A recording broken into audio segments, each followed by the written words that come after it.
सामने कही जे भारतीय जनता पार्टी नुआपड़ार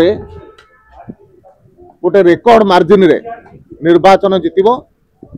स्वाधीनता परवर्ती अवस्था नुआपड़ार जिते निर्वाचन होती साधारण निर्वाचन हो किंबा उपनिर्वाचन हो से निर्वाचन गुड़िक जी मार्जिन नथिला राजनैतिक दल भितर भारतीय जनता पार्टी सर्वाधिक मार्जिन नहीं ये निर्वाचन जितवाई जाऊँगी।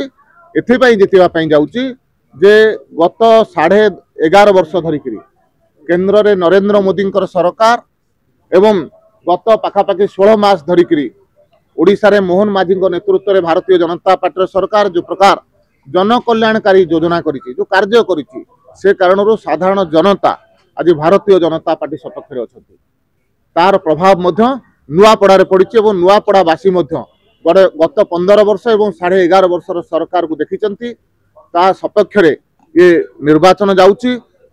गोटे जबरदस्त विजय मिनिमम 70,000 ऊर्ध्व भोट्रे भारतीय जनता पार्टी निर्वाचन को जितवाई जाउछि एवं भारतीय जनता पार्टी प्रति लोकंकर को प्रकार भल पाइबा अछि एथुरु मध्ये जना पड़ुछि।